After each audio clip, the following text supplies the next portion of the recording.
이 시간 주시는 하나님의 말씀은 구약 성경 이사야서 55장 6절에서 11절의 말씀입니다.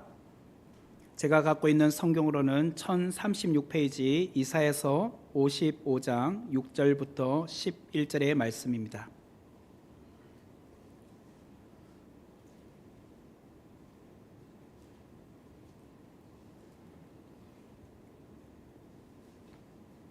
제가 봉독해 드리겠습니다. 너희는 여호와를 만날 만한 때에 찾으라. 가까이 계실 때에 그를 부르라. 악인은 그의 길을, 불의한 자는 그의 생각을 버리고 여호와께로 돌아오라. 그리하면 그가 긍휼히 여기시리라.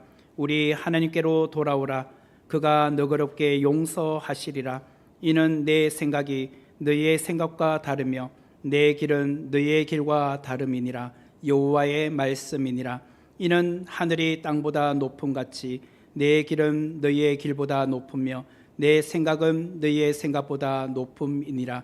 이는 비와 눈이 하늘로부터 내려서 그리로 되돌아가지 아니하고 땅을 적셔서 소출이 나게 하며 싹이 나게 하여 파종하는 자에게는 종자를 주며 먹는 자에게는 양식을 줌과 같이 내 입에서 나가는 말도 이와 같이 헛되이 내게로 되돌아오지 아니하고 나의 기뻐하는 뜻을 이루며 내가 보낸 일에 형통함이니라. 아멘. 오늘은 이사야서 55장 6절에서 11절의 말씀을 중심으로 하나님이 내시는 길을 보라 라는 제목으로 귀한 은혜를 함께 나누기를 원합니다. 요즘 현실이 너무 답답하다 보니까 사람들 사이에서는 길이 안 보인다라고 말하는 사람들이 있습니다. 정치도 길이 안 보인다. 경제도 길이 보이지 않는다. 또 우리의 자녀들을 보니 미래가 보이지 않는다. 그렇게 말하는 사람들이 있습니다. 그런데 사실 길이 없어서 보이지 않는 것은 아닙니다. 길은 분명히 있어요. 우리의 시각이 너무나도 좁기 때문에 그 길이 보이지 않을 뿐입니다. 하나님의 길을 보려면 새로운 시각이 필요합니다. 마태복음 7장 7절의 말씀을 보면 구하라 그리하면 너희에게 주실 것이요 찾으라 그리하면 찾아낼 것이요 문을 두드리라 그리하면 너희에게 열릴 것이니, 이 말씀은 너무나도 유명하고 또 우리가 너무나도 좋아하는 말씀입니다. 구하라, 찾으라, 문을 두드리라. 그리하면 하나님께서 기도에 응답해 주시겠다는 말씀이죠. 그런데 마태복음 7장 7절의 제일 마지막에 보면 문을 두드리라 그리하면 열릴 것이다 라고 말을 합니다. 그런데 그 자막을 한번 다시 보시면 문을 두드리라 그리하면 너희에게 열릴 것이니 라고 되어 있는 마지막 문구를 보시면 우리가 기도할 때 기도의 문을 두드리죠. 하나님 이거 응답해 주세요 라고 문을 두드립니다. 그리하면 너희에게 문이 열린다고 하는데 어떤 문이 열린다고 되어 있습니까? 내가 기도한 문이 열립니까? 그렇게 되어 있지 않죠. 문을 두드리라 그리하면 네가 기도한 문이 열린다, 이렇게 되어 있지 않아요. 다시 말하면 어떤 문이 열릴 것이라고 말하지 않아요. 내가 기도 중에 두드린 문이 아니라 다른 문이 열리기도 한다는 거예요. 다른 문이. 이게 굉장히 중요합니다. 내 생각과 내가 바라는 길을 열어달라고 기도했지만 하나님께서는 나의 기도와 상관없이 다른 문을 열어주기도 하신다는 거예요. 다른 길로 인도해 주기도 하신다는 거예요. 내가 전혀 생각지도 못했던 새로운 길, 새로운 문이 열리게 되는 경우도 있다는 것입니다. 그래서 오늘 본문인 8절과 9절의 말씀을 보면 이는 내 생각이 너희 생각과 다르며 내 길은 너희 길과 다름이니라. 여호와의 말씀이니라. 이는 하늘이 땅보다 높음같이 내 길은 너희의 길보다 높으며 내 생각은 너희의 생각보다 높음이니라. 여기 보면 생각과 길이라는 단어가 나옵니다. 모든 것을 포괄적으로 표현하는 단어라고 할 수가 있겠죠. 한 사람의 생각, 한 사람의 길은 곧 그 사람의 사고 방식이라고 말할 수 있습니다. 한 사람의 생각과 한 사람의 길은 그 사람의 사고 방식인데요, 그 사고 방식은 그 사람의 가치관이라고도 말할 수 있습니다. 그런데 8절과 9절에 나오는 생각과 길, 이 단어 앞에 보면은 내 생각, 내 길, 너희 생각, 너희 길, 이렇게 표현하고 있어요. 이거를 더 구체적으로 말하면 생각과 길 앞에 사람과 하나님을 이렇게 비교하고 있어요. 대조시키고 있다는 거예요. 사람의 생각과 사람의 길, 여기에 대해서 하나님의 생각과 하나님의 길이 있다는 거예요. 이것이 서로 간에 대조를 이루고 있습니다. 이렇게 대조되는 두 쌍에서 우리가 놓치지 말아야 될 것이 있는데, 교회를 다니고 신앙생활하는 성도들조차도 내 생각과 내 길이 곧 하나님의 생각이요 하나님의 길이라고 섣불리 판단하는 오류를 범할 때가 있더라는 거예요. 마치 내 생각과 내 길이 곧 하나님의 생각이요 하나님의 길일 거라고 우리는 단정 짓는 경우가 있다는 거예요. 결론부터 말씀드리면 내 생각과 내 길이 반드시 하나님의 생각이요 하나님의 길과 일치하지는 않을 수 있다는 거예요. 이걸 굉장히 우리가 기억해야 돼요. 중요하게 바라봐야 돼요. 내가 하나님을 믿는다는 것은 무엇일까요? 내가 하나님의 생각 안에 머무는 것.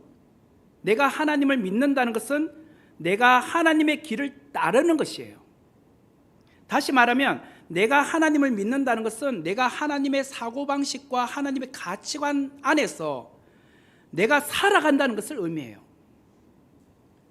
그런데 많은 그리스도인들이 교회 다니고 신앙생활을 하는데 내 생각이 곧 하나님의 생각일 거라고 착각해요.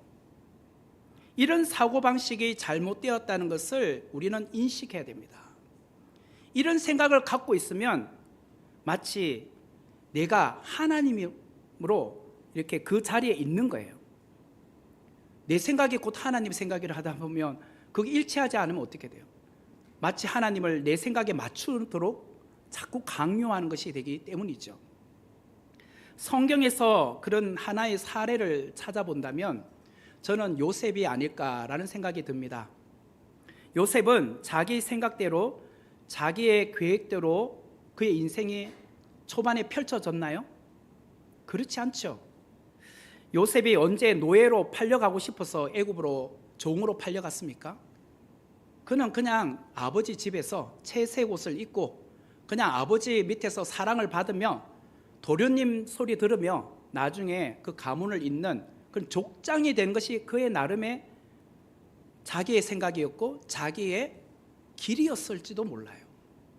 그러나 뜻하지 않게 그는 보디발의 집으로 종으로 팔려갑니다. 그리고 또 누명을 쓰고 감옥에 갇히게 됩니다. 무려 이것을 다 합치면 13년이라는 기간 동안 정말 내가 생각했고 내가 바라던 길이 아닌 엉뚱한 생각, 엉뚱한 방향으로 지금 길이 틀어져 가고 있었다는 거예요. 우리가 볼 때 요셉의 인생은 굉장히 재수 없죠. 지금 억울한 거 아닙니까? 한 발짝도 마음대로 움직일 수 없는 상황 가운데 놓여 있잖아요. 보디발의 집에서 종으로, 또 거기에서 누명을 써서 감옥 생활하고 있으니 자기가 원하는 뭔가를 할 수 없잖아요. 거기에 이제 갇혀 있으니 빠져나올 수 없는 그런 상황 가운데 있었습니다. 비극 중에 비극이라고 말할 수 있습니다. 하지만 하나님의 생각은 달랐습니다. 하나님은 요셉을 위하여 최상의 길을 준비하고 계셨다는 거예요. 요셉을 애굽의 제2인자인 총리 대신으로 만드시고 그로 인하여 흉년의 때에 그의 부친 야곱과 그의 가족들 70명을 그 흉년을 피하여 살 수 있도록 애굽의 고센 땅으로 이주시켜서 그들을 구원케 하기 위한 하나님의 놀라운 생각, 계획이 있었다는 거예요. 그뿐이겠습니까? 앞으로 400년 뒤에 이스라엘이 큰 민족을 이루어서 출애굽할 수 있도록 구원의 계획을 갖고 있었던 것이 바로 하나님이 갖고 계셨던 요셉을 향한 큰 청사진이었다는 거예요. 이것이 요셉을 향한 하나님의 생각이었고 하나님의 길이었습니다. 하지만 요셉은 그것을 알 수가 없겠죠. 그때 요셉이 할 수 있는 것은 무엇일까요? 하나님, 왜 내 인생을 이렇게 비참하게 틀어놓으신 겁니까? 내가 원했던 길, 내가 생각했던 그 길이 아니잖아요. 원망했습니까? 그러지 않았죠. 오히려 그는 하나님을 붙들었어요. 내가 보디발의 집에서 종살이하고 있을지라도, 내가 누명을 써서 감옥에 갇혀 있을지라도, 내가 어떠한 시련과 고난을 겪고 있을지라도 하나님을 저버리지 않았고 끝까지 하나님을 믿고 그의 손을 붙잡고 있었다는 거예요. 이처럼 요셉이 하나님을 향한 절대적인 믿음, 하나님의 손을 붙드는 믿음이 어디서 나왔느냐? 바로 기도에서 나왔다는 거예요. 기도. 6절의 말씀을 보면 너희는 여호와를 만날 만한 때에 찾으라, 가까이 계실 때에 그를 부르라, 이렇게 말하고 있습니다. 여기 보면 찾으라, 부르라, 이 말은 기도를 의미합니다. 찾으라, 부르라 라는 말은 명령어입니다. 찾으면 어떻겠니? 혹은 부르면 좋겠어, 이게 아니잖아요. 지금 찾으라, 부르라, 이건 명령이에요. 필사적으로 찾으라, 절박함을 갖고 큰 소리로 부르라 라는 뜻이에요. 기도의 핵심은 무엇이냐? 목마름에 있어요. 목마름. 하나님을 간절히 찾고 절박한 심정으로 부르는 기도, 이게 목마름의 기도예요. 응답을 받아도 좋고 뭐 안 받아도 그만이지, 이런 태도로 하는 것은 진정한 기도가 아니라는 거예요. 시편 42편 1절 말씀에 보면 하나님이여 사슴이 시냇물 찾기에 갈급한 같이 내 영혼이 주를 찾기에 갈급하니이다 라는 말씀이 있습니다. 광야에는 모든 생명이 물이 없으면 죽습니다. 사슴도 그랬습니다. 사슴이 광야길을 걷고 있다가 점점 목이 타 들어가고 있었어요. 이제 조금만 더 시간이 지체되면 물을 찾지 못하면 죽을 상황 가운데 온 겁니다. 마치 광야에서 물을 찾지 못하면 죽을지도 모르는 사슴이 시냇물을 찾기에 갈급한 것처럼 내 영혼이 주를 찾기에 갈급합니다. 이처럼 우리 성도에게 정말 필요한 것은 무엇인가? 목마름의 기도, 하나님을 간절히 찾고 절박한 심정으로 부르짖는 기도, 이게 필요하다는 거예요. 올해 선목교회 표어가 보라 내가 새 일을 행하리라 라는 것입니다. 하나님은 선목교회와 성도들을 위하여 지금도 일을 행하고 계세요. 보라 내가 새 일을 행하리라는 것은 현재 진행형이라고 제가 말씀드렸어요. 지금도 일을 행하고 계시다. 또한 앞으로도 새 일을 행하여 주실 것이다. 이 말이 다 포함되어 있습니다. 하나님께서는 반드시 광야의 길을, 사막의 강을 내어주신다고 말씀을 하셔요. 그러면 어떤 자에게 하나님이 내시는 길을 볼 수 있을까? 그것은 첫 번째는 기도예요. 기도하는 자에게 하나님은 하나님이 내시는 길을 보여주십니다. 다시 오늘 6절의 말씀을 보면 너희는 여호와를 만날 만한 때에 찾으라, 가까이 계실 때에 그를 부르라. 6절의 말씀을 보면 여호와 하나님을 찾고 불러야 할 때가 있다고 말합니다. 때가 있다. 여호와를 만날 만한 때, 여호와께서 가까이 계실 때, 이렇게 때가 있다는 거예요. 우리는 이런 질문을 하게 되죠. 하나님을 늘 만날 수 있는 거 아닌가요? 하나님이 늘 내 곁에 계시는 거 아닌가요? 우리는 언제든지 하나님을 만날 수 있고 하나님은 항상 내 곁에 계시잖아요. 임마누엘로 계시지 않습니까? 우리는 이런 질문을 하잖아요. 그런데 6절 말씀은 분명히 여호와를 만날 만한 때, 여호와께서 가까이 하시는 때가 있다고 말하고 있어요. 때는 늘 오는 것이 아니라는 거예요. 모든 인생에는 때가 있습니다. 그 때를 놓치면 기회를 놓쳐요. 부모가 자녀에게 공부할 때가 있다고 말하잖아요. 그것은 평생 우리가 배워야 하지만 그래도 학생으로서 공부할 때가 있다는 거예요. 그 때를 놓치면 후회한다는 거예요. 그것처럼 신앙생활도 마찬가지입니다. 우리는 항상 하나님을 만나요. 항상 하나님이 내 곁에 계셔요. 동행하세요. 임마누엘 되어주십니다. 그렇지만 하나님께서 내 인생에 특별히 만나기를 원하시는 때가 있어요. 내 인생을 바꿀 만한 어떤 전환점을 주기를 원하는 그 때가 있다는 거예요. 그것이 무엇일까? 모세에게는 80세였습니다. 그가 40년을 미디안 광야에서 양을 치는 목동으로 있을 때 80세가 되었어요. 그때 떨기나무가 타는 것을 봤습니다. 이상하다 싶어서 그 가까이 갔더니 분명히 떨기나무에 불이 붙었는데 그 떨기나무가 재가 되지 않고 그대로 존재하고 있는 거예요. 신기하잖아요. 그런데 거기서부터 음성이 나옵니다. 모세야, 모세야, 네가 서 있는 이곳은 거룩한 땅이니 네 발에서 신을 벗어라. 그러면서 그에게 사명을 주시잖아요. 지금 이집트에 너의 동족 이스라엘 백성들이 고통 가운데 울부짖고 있다. 그들에게 가서 그들을 출애굽해라, 시켜라, 이런 말씀을 하셔요. 그것처럼 하나님께서 특별하게 모세를 만나시는 때가 있었다는 거예요. 그런데 그때 모세가 거부하거나 그 때를 놓치면 어떻게 될까요? 기회는 사라지는 것입니다. 여호와를 만날 만한 때에 찾아야 되고 여호와께서 가까이 계실 때 그를 부르라는 거예요. 오늘 고린도후서 6장 2절의 말씀을 보면은 이르시되 내가 은혜 베풀 때에 너에게 듣고 구원의 날에 너를 도왔다 하셨으니 보라 지금은 은혜 받을 만한 때요 보라 지금은 구원의 날이로다. 여기도 보면 날과 때가 나오죠.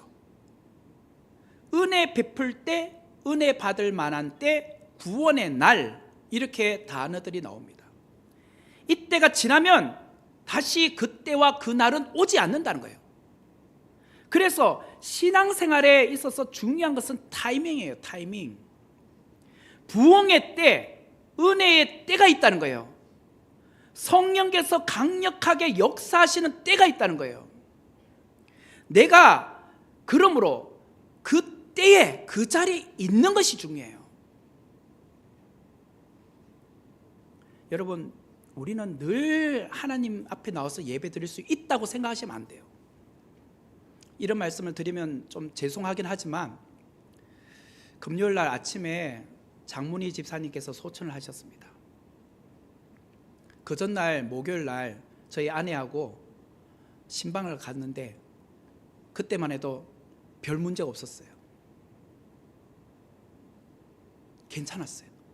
근데 그날 아침에 돌아가셨습니다.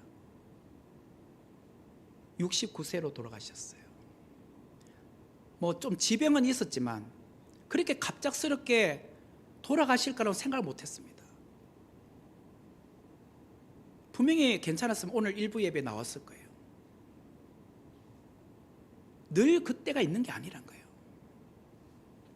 그러므로 내가 그때를 사모함으로 늘 그 자리에 있어야 된다는 거예요. 은혜의 때, 부흥의 때를 놓치면 다시는 그 기회가 오지 않을 수도 있다는 거예요. 제가 지난 주일에 이사야서 40장 30절 말씀, 31절 말씀에 오직 여호와를 앙망하는 자는 새 힘을 얻으리니 독수리가 날개치며 올라감 같을 것이요 라고 말씀을 드렸어요. 오직 여호와를 앙망하는 자는 새 힘을 얻는데요. 어떻게 해요? 독수리가 날개치며 올라감 같듯이. 독수리가 날개치며 올라간 때는 자기 힘으로 올라가는 것이 아니라 상승 온난 기류를 타고 올라간다고 말했잖아요. 그렇게 해야지 상공을 비상하게 된다고 제가 말씀드렸죠. 마찬가지로 우리는 성령의 바람을 타고 비상해야 샘을 얻을 수 있는 거예요. 그런데 하나님께서 내게 샘을 주시려고 하는데 바로 그때에 내가 그 자리에 있어야 된다는 거예요. 그 자리에 있어야 샘을 얻어서 탁월한 사람이 되는 거예요.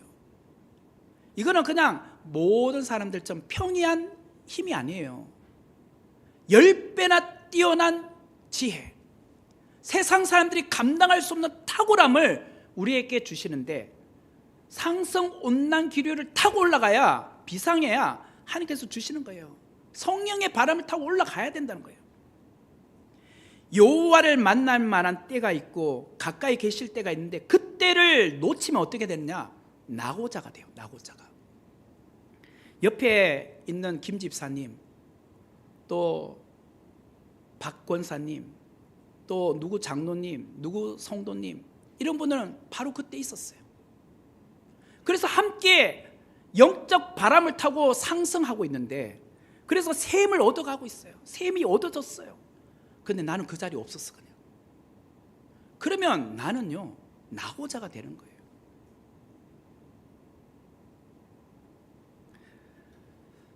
나 혼자 날아오르지 못한다는 거예요. 그리고 그 자리에 있어도 신앙이 맹숭하고 뜨겁든 말든 미지근하게 있으면요, 날아오를 수 없어요. 함께 날아오르려면 함께 그 자리에 있어야 되지만 또 함께 그 은혜를 사모하셔야 된다는 거예요. 그러므로 우리는 그 자리에 있는 게 중요하죠. 은혜의 자리, 내가 그 자리를 사모하면서 있어야 돼요. 그래야 어떻게 됐든 함께 날아올 수 있는 힘이 생기잖아요. 내가 막 힘이 딸려서 못 날아오르려고 하면 믿음의 동력자들이 옆에서 격려하고 손을 잡아서 함께 날아오르도록 도와준단 말이에요. 그게 무엇이냐? 바로 공동체. 6절의 말씀을 다시 보면, 너희는 여호와를 만날 만한 때에 찾으라, 가까이 계실 때 그를 부르라. 이 문장을 그대로 놔둬보세요. 이거 보면은 너는 여호와를 만날 만한 때에 찾으라, 가까이 계실 때 그를 부르라고 하지 않았습니다. 너희는 복수로 쓰고 있어요. 단수가 아니라 복수로 쓰고 있어요. 혼자가 아니라 공동체에게 주시는 말씀이란 거예요. 너희는 여호와를 만날 만한 때 찾으라고 해요. 혼자는 신앙생활이 아니라 공동체가 함께하는 신앙생활을 말하고 있어요. 혼자 여호와를 만날 만한 때 찾으라, 혼자 여호와가 가까이 계실 때 그를 부르라고 말하지 않아요. 성도들이 함께 여호와를 만날 만한 때 찾고 여호와께서 가까이 계실 때 함께 부르라고 말하고 있어요. 혼자 기도하다 보면 힘이 떨어져요. 혼자 기도하다 보면 기도하고 싶은 마음이 사라질 수도 있어요. 그러나 우리에게 공동체가 필요한 것은, 내 혼자는 힘이 딸리고 내 혼자는 기도가 약해지나 믿음의 동력자요, 믿음의 친구요, 믿음의 공동체인 순원들과 함께 있으면 바로 기도에 역사하는 힘이 더 크다는 거예요. 마치 다이너마이트가 하나가 터지면은 폭발력이 조금 약하지만 여러 개가 함께 동시에 터지면 그 파괴력이란 것은 엄청나지 않겠습니까? 바로 그런 것과 같아요. 오순절날 성령 강림 사건 혼자서 체험한 게 아닙니다. 120명의 성도들이 함께 합심하여 기도했을 때 다이너마이트처럼 성령의 능력이 그들에게 임하게 된 거예요. 이게 공동체가 함께 모여 있었기 때문에 가능했던 거죠. 올해 선목교회 모든 성도들이 다 함께 새 일을 행하시는 하나님의 위대한 일을 삶 속에서 누리기를 원하지 않습니까? 나 혼자만 누리겠습니까? 함께 누려야죠. 하나님께서 주시는 샘을 얻기를 우리는 원하는데 나 혼자 힘을 얻어서 되겠습니까? 함께 그 힘을 얻어야죠. 그러려면 우리 모두가 올해 기도의 자리에 있어야 돼요. 기도에 힘써야 된다는 말이에요. 개인적으로도 기도하셔야겠지만 함께 모여 기도하는 시간을 사모하셔야 돼요. 함께 모여 기도하는 시간은 언제일까요? 금요 기도회, 순예배 모임, 아이고 목사님 주일 나오기도 힘든데 또 금요일까지 나오래요. 아이고 순예배 올해는 좀 쉬고 싶었는데 또 순예배 나가래요. 그렇게 생각하지 마세요. 오늘 분명히 말하잖아요. 너희는 여호와를 만날 만한 때 찾아라. 너희는 기도의 시간에 우리가 함께 있어야 돼요. 그래야지 함께 날아갈 거 아닙니까? 괜히 그 자리 없다고 보니까 아이고 다른 사람들 다 하늘에 올라가 있는데 창공을 나르고 있는데 나 혼자 못 나르고 있어요. 그래서 되겠습니까? 모든 사람들이 은혜 받아가지고 올해 막 전부 다 으쌰으쌰 하고 있는데 나 혼자 그냥 아이고 나 힘이 없어요. 그러고 있겠습니까? 그러므로 여러분 금요 저녁 예배 기도의 시간이거든요. 나오세요. 함께 말씀을 붙들고 기도하셔야죠. 그리고 순예배 매주 들으셔야 돼요. 매주. 그냥 가뭄에 콩 나듯이 한 번씩 드리는 게 아닙니다. 순예배는. 왜 매주 해야 됩니까? 일주일에 한 번씩 모여서 은혜를 나눠야 될 거 아닙니까? 기도 제목을 업데이트 해야 될 거 아닙니까? 중보 기도를 함께 나눠야죠. 오늘 분명히 말했잖아요. 너희는 하나님을 만날 만할 때 찾으라고 했잖아요. 1년에 한 번씩 만날 만할 때가 옵니까? 계속 부르짖어야죠. 찾아야죠. 여러분 하루 3끼 밥은 먹는데 은혜를 그냥 1년에 한 번만 누려서 되겠습니까? 매일 공급 받으셔야죠. 그런데 죄를 덮어두고 죄를 끌어안고 있으면 참된 기도가 될 수 없어요. 하나님을 찾고 하나님께 부르짖을 때 핵심은 우리 안에 있는 죄를 토설하고 죄 사함을 받는 것이 우선이에요. 그 내용이 7절에 나오잖아요. 악인은 그의 길을, 불의한 자는 그의 생각을 버리고 여호와께로 돌아오라. 그리하면 그가 긍휼히 여기시리라. 우리 하나님께로 돌아오라. 그가 너그럽게 용서하시리라. 하나님을 만나고 가까이 가기 위해서는 죄를 버려라 라고 말씀하고 있어요. 악인의 길, 불의한 생각을 버려라 라고 말하고 있어요. 세상 속에 살면서 세속적인 생각을 하고 있고 물질적인 문화에 물들어 있으면 사고방식이 바뀌지 않습니다. 회개는 무엇인가? 내 안에 있는 악한 길, 불의한 생각을 버리는 거예요. 그 버린 자리에 하나님의 말씀으로 하나님의 은혜로 채우는 것입니다. 옛 사람을 버리고 성령의 새 사람으로 채우는 것, 이게 회개예요. 이처럼 참된 회개가 동반된 간절한 마음을 가지고 하나님 앞에 부르짖고 기도하는 개인과 그 공동체에게 하나님은요, 하나님이 내시는 길을 볼 수 있어요. 그게 보인단 말이에요. 여러분 하나님의 생각과 하나님의 길은 전혀 다른 수준의 답을 갖고 있다는 것을 아십니까? 바둑을 두시는 분들은 좀 아실 거예요. 저는 뭐 바둑을 잘 못하고 오목만 두는데 아니면 튕겨진 거 이런 것만 할 줄 알지만 바둑의 고수인 프로 구단과 초급이 있다고 봅시다. 바둑 초급은요 수가 안 보이잖아요. 그런데 바둑 프로의 구단이 볼 때는 너무나도 많은 수가 보여요. 바둑알을 여기다 놓으면 어떻게 된다, 어떻게 된다, 이게 수가 보인단 말이에요. 바둑 초보의 눈에 보이지 않는 길이 프로 구단에게는 많은 길이 보인단 말이에요. 우리는 길이 보이지 않죠. 그러나 하나님께는 우리가 보이지 않는 수만 개의 길이 있어요. 그걸 갖고 계시단 말이에요. 그러므로 우리는 절박한 상황 가운데 하나님 앞에 메어달며 기도합니다. 그러면 하나님이 생각지도 않는 딱 하나님의 신의 한 수, 하나님의 한 수, 거기다 다 바둑알을 두십니다.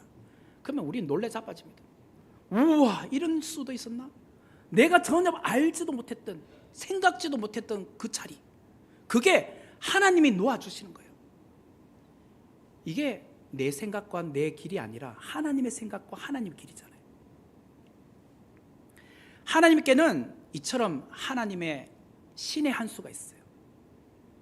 그러므로 우리의 생각과 우리의 길과 하나님의 생각과 하나님의 길이 맞부딪힐 때, 그때 빨리 내 생각, 내 길을 내려놓으셔야 돼요. 서로 상충될 때는 빨리 더 크고 더 높고 더 깊은 하나님의 생각과 하나님의 길이 있음을 믿고 그 하나님께 내 몸을, 내 마음을 맡게 돼요.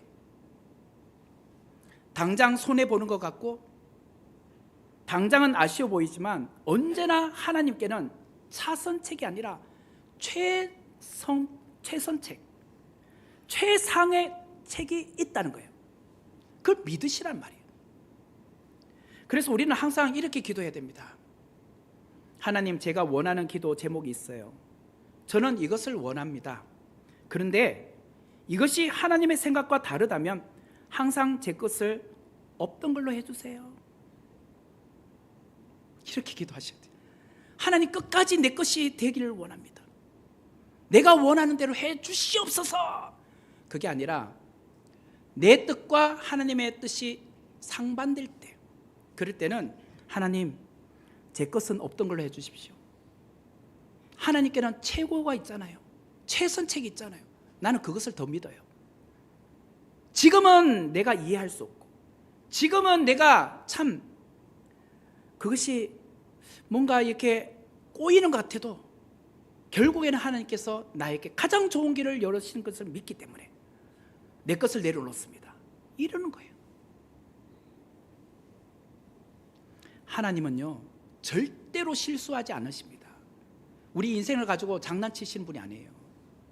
우리는 한 번 살아가는 인생인데 하나님께서 장난치시면서 니는 한번 아이고 내가 착각했네, 오해했네, 뭘 이렇게 실수했네 하면서 이렇게 잘못 두시는 게 아니란 말이에요.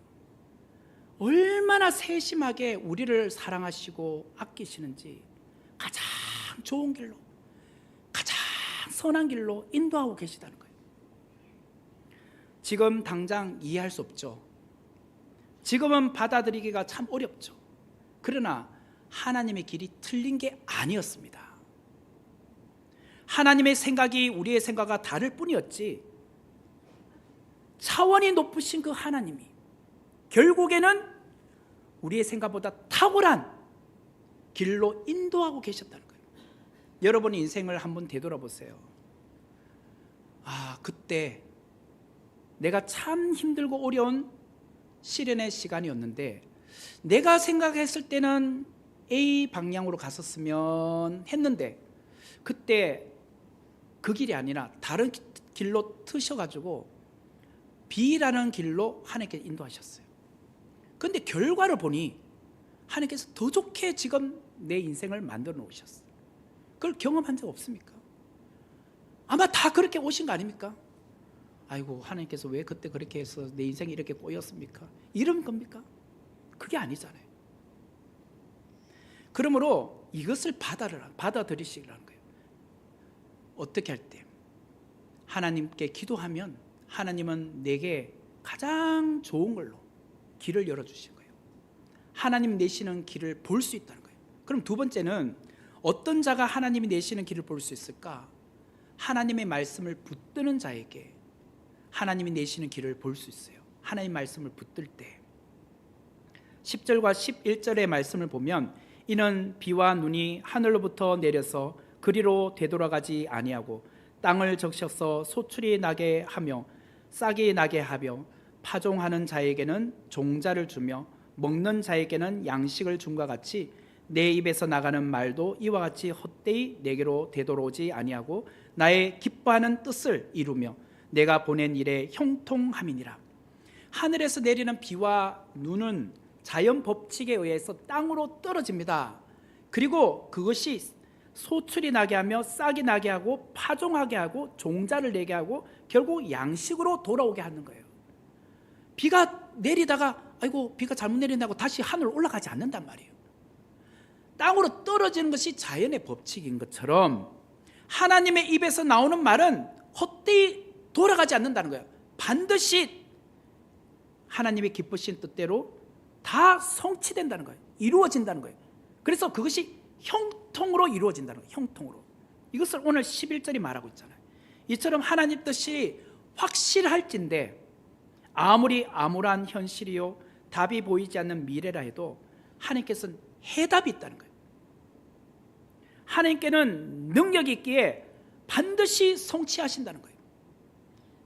하나님은 전혀 뜻밖의 방법을 동원하셨어도 반드시 이루시는 분이에요. 그것이 우리에게는 형통이 되게 하신다는 거예요. 그러므로 성도는요, 하나님의 말씀을 붙들 때 하나님 내시는 길을 볼 수 있어요.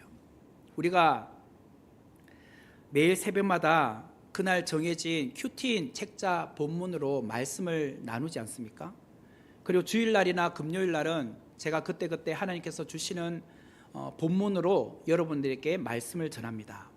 그런데 그날의 본문이 어떻게 그렇게 기가 막히게 내 인생의 상황을 맞아떨어지는 것처럼 너무나도 정확하게 말씀하시는지 깜짝 놀란다고 말하는 사람이 있어요. 오늘 목사님 말씀하신 거 목사님 내 상황을 알고 하신 것처럼 너무나도 정확하게 내 가슴에 못이 박히는 것처럼 내게 은혜로 다가오는 말씀이 있다는 거예요. 누가 하셨습니까? 하나님 하셨죠. 내가 여러분 뒤쫓아 한 게 아니잖아요. 그죠? 이처럼 말씀은 내 인생과 상관없는 추상적인 것이 아니라 받는 즉시 내 삶에서 현실로 연결되는 그런 은혜로 임하게 한다. 그래서 살아있는 말씀은 운동력이 있다고 하잖아요. 그래서 거기 보면 관절과 혼과 관절과 뼈를 갑자기 생각 안 나네. 히브리서 말씀인데 그래서 쪼개게 한다고 하잖아요. 그죠? 그것처럼 하나님의 말씀이 우리에게 능력으로 임한다고 말해요. 오늘 하나님께서 주신 말씀은요, 당장 오늘 이 예배를 드리고 세상으로 나가는 순간부터 이루어지기 시작합니다. 믿는 자의 인생은 이처럼 말씀의 성취가 일어나는 것을 보게 된다는 거예요. 이상의 말씀과 같이 내 생각과 내 길에는 어떠한 해결책이 보이지 않지만 오로지 하나님 내시는 길을 인정하는 믿는 자에게 축복의 문이 열립니다. 지금 당장 이해하지 못한다 할지라도, 명확하게 그것이 보이지 않는다 할지라도 시간이 흐른 후에는 진짜 하나님 하셨구나, 그것을 우리는 느끼게 돼요. 어떻게 할 때 하나님 내시는 길을 볼 수 있다고요? 제가 두 가지 말씀드렸어요. 첫 번째는 기도할 때, 추상적인 기도가 아니라 구체적으로 실제적인 것을 갖고 기도하면, 그리고 절박하게 하나님 앞에 기도하면 하나님은 캄캄한 광야 속에서도 안개 같은 미래가 불투명 보여도 하나님이 내시는 길이 보이기 시작한다는 거예요. 그리고 두 번째는 말씀을 붙들고 나아갈 때, 광야에는 길이 없습니다. 바람으로 인하여서 자꾸 지형이 바뀌는 것이 광야예요. 그렇기 때문에 광야에는 지도책이 필요한 것이 아니라 나침반이 필요합니다. 우리는 광야와 같은 인생길을 걸어요. 인생길에서 길을 잃지 않도록 나침반 되는 하나님의 말씀을 우리는 늘 봐야 돼요. 묵상해야 돼요. 그리고 그 말씀을 암송하셔야 돼요. 왜 암송해야 될까요? 늘 말씀을 이렇게 볼 수 있는 환경이 열리는 건 아니거든요. 여러분 당장 수술하러 병원에 이제 수술대에 간다고 생각해보세요. 잠깐만요, 성경책 들고 갈게요. 이게 안 됩니다. 수술하러 가실 때는 모든 몸에 있는 것을 다 풀고 가잖아요. 그죠? 그리고 그냥 휠체어에 탁 타고, 간호사가 끌고 가는 휠체어 타고 그냥 수술대에 눕는 겁니다. 그때는 여러분이 평소에 외운 말씀이 그 자리에 남아 있어요. 그래서 우리가 자꾸 이렇게 한 달에 한 번씩 말씀을 외우자고 한 거예요.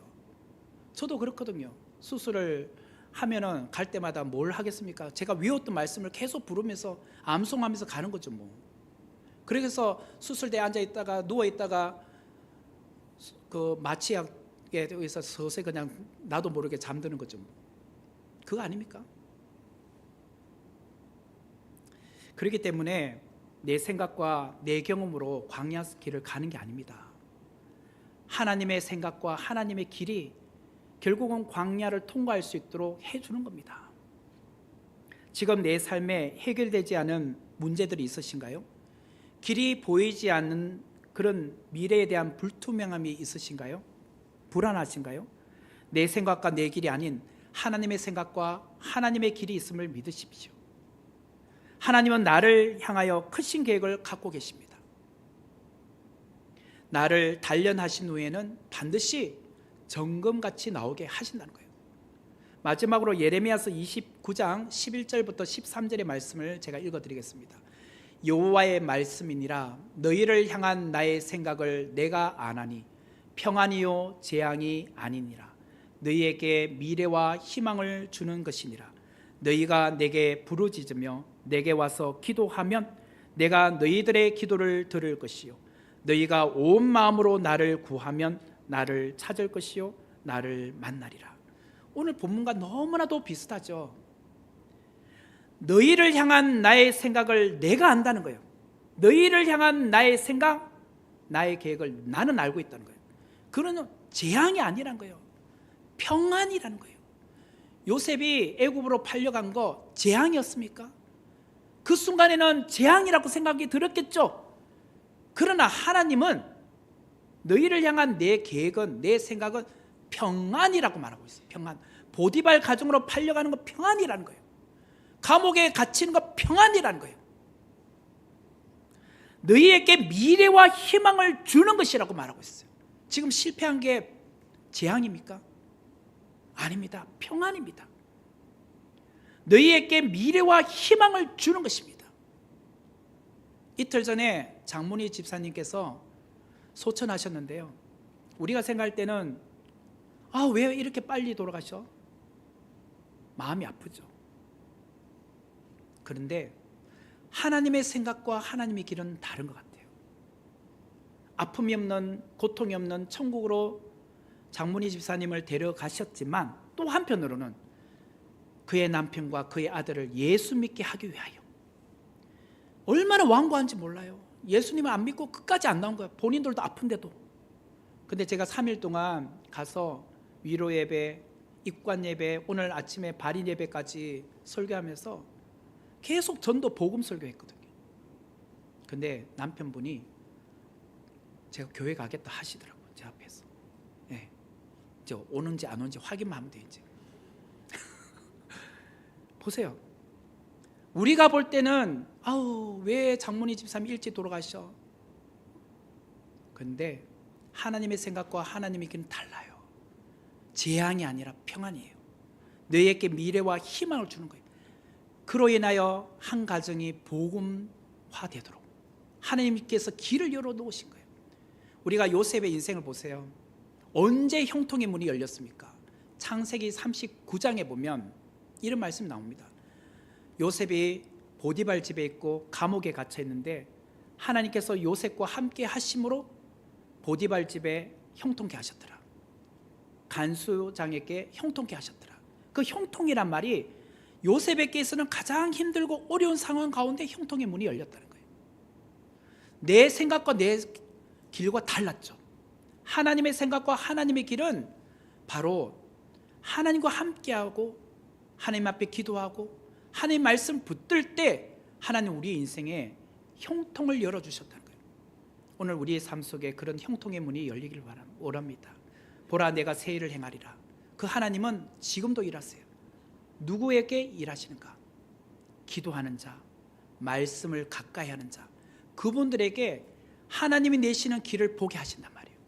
그 놀라우신 하나님의 신비를 우리 모두가 누리기를 주님의 이름으로 축원합니다. 같이 기도하도록 하겠습니다. 은혜로우신 하나님, 오늘 우리에게 주신 이 귀한 말씀을 저희들이 마음에 담아 하나님이 내시는 길을 보게 하시고 하나님께서 새 일을 행하시는 것을 우리가 누리게 하여 주옵소서. 예수님의 이름으로 기도하옵나이다. 아멘.